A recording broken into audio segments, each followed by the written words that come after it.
ರಾಜ್ಯದಲ್ಲಿ ಇನ್ನು ಮುಂದೆ ಮೈಕ್ರೋ ಫೈನಾನ್ಸ್ ಹಾವಳಿಗೆ ಬ್ರೇಕ್ ಬೀಳಿದೆ. ವಿಧಾನಸಭೆಯಲ್ಲಿ ಮೈಕ್ರೋ ಫೈನಾನ್ಸ್ ಬಿಲ್ಲನ್ನು ಇವತ್ತು ಮಂಡಿಸಿದ್ದಾರೆ. ಅಂದರೆ ಮೈಕ್ರೋ ಫೈನಾನ್ಸ್ ಮಸೂದೆಯನ್ನು ಇವತ್ತು ಅಲ್ಲಿ ಮಂಡಿಸಿದ್ದಾರೆ ಅಂತ ಇತ್ತೀಚೆಗೆ ಸುಗ್ರೀವಾಜ್ಞೆ ಜಾರಿಗೆ ತಂದಿತ್ತು. ಯಾವಾಗ ಸದನ ನಡೆಯುವುದಿಲ್ಲವೋ, ಸದನ ನಡೆಯದಂತಹ ವೇಳೆಯಲ್ಲಿ ಕೆಲವು ತುರ್ತು ಮಸೂದೆ ಅವಶ್ಯಕತೆ ಬೀಳುತ್ತವಾಗ.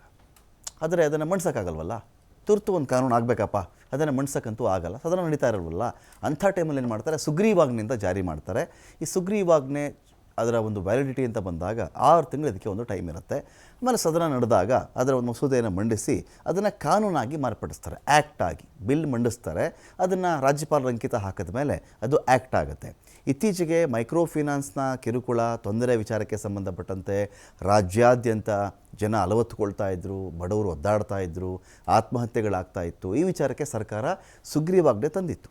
ಇವತ್ತು ಇದೇ ವಿಚಾರವನ್ನು ಮಸೂದೆಯಾಗಿ ಮಂಡಿಸಿದೆ ಸರ್ಕಾರ. ತಿದ್ದುಪಡಿ ವಿಧೇಯಕ 2025 ಇದನ್ನು ಸರ್ಕಾರ ಒಂದು ಕಡೆ ಮಂಡನೆ ಮಾಡಿದೆ. ಇಲ್ಲಿ ಇದರ ಜೊತೆಗೆ ಮತ್ತೆ ಕೆಲವು ವಿಧೇಯಕಗಳನ್ನು ಕೂಡ ಸರ್ಕಾರ ಮಂಡಿಸಿದೆ. ಇಲ್ಲಿ ಎಲ್ಲ ವಿಧೇಯಕಗಳನ್ನು ಮಂಡನೆ ಮಾಡಿದ್ದು ಸಚಿವ ಪ್ರಿಯಾಂಕ್ ಖರ್ಗೆ ಅವರು. ನಾಳೆ ಬೆಳಗ್ಗೆ 10 ಗಂಟೆಗೆ ಸದನವನ್ನು ಸ್ಪೀಕರ್ ಖಾದರ್ ಅವರು ಇಲ್ಲಿ ಮುಂದೂಡಿದ್ದಾರೆ. ಮಸೂದೆ ಮಂಡನೆ ಆಗಿದ್ದು ಯಾವುದು ಅಂದರೆ ಕರ್ನಾಟಕ ಗಿರವಿದಾರರ ತಿದ್ದುಪಡಿ ವಿಧೇಯಕ 2025, ಕರ್ನಾಟಕ ಲೇವಾದೇವಿಗಾರರ ತಿದ್ದುಪಡಿ ವಿಧೇಯಕ 2025, ಬೆಂಗಳೂರು ಅರಮನೆ ಆವರಣದಲ್ಲಿ ಭೂಕಬಳಿಕೆ ಮತ್ತು ನಿಯಂತ್ರಣ ಮಸೂದೆ ಇತ್ತಲ್ಲ, ಇದನ್ನು ಕೂಡ ಮಂಡಿಸಿದ್ದಾರೆ. ಇವತ್ತು ಕೃಷಿ ಉತ್ಪನ್ನ ಮಾರುಕಟ್ಟೆ ವ್ಯವಹಾರ ತಿದ್ದುಪಡಿ ವಿಧೇಯಕವನ್ನು ಕೂಡ ಮಂಡಿಸಲಾಗಿದೆ.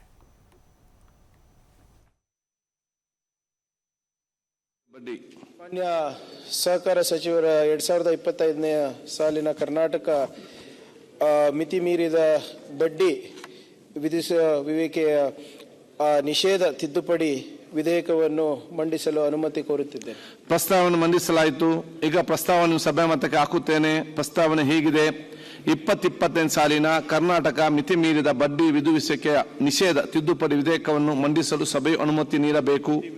ಪ್ರಸ್ತಾವದ ಪರವಾಗಿರುವವರು ಹೌದು ಎಂದು ಸೂಚಿಸಬೇಕು. ಪ್ರಸ್ತಾವದ ವಿರೋಧವಾಗಿರು ಇಲ್ಲ ಎಂದು ಸೂಚಿಸಬೇಕು. ಪ್ರಸ್ತಾವ ಹೌದು ಎಂಬ ಪರವಾಗಿದೆ ಎಂದು ಭಾವಿಸುತ್ತೇನೆ. ಪ್ರಸ್ತಾವ ಹೌದು ಎಂಬ ಪರವಾಗಿದೆ. ಪ್ರಸ್ತಾವ ಅಂಗೀಕೃತವಾಗಿದೆ. ಸಚಿವರು ಹಾಗೂ ವಿಧೇಯಕವನ್ನು ಮಂಡಿಸುತ್ತಿದ್ದೇನೆ.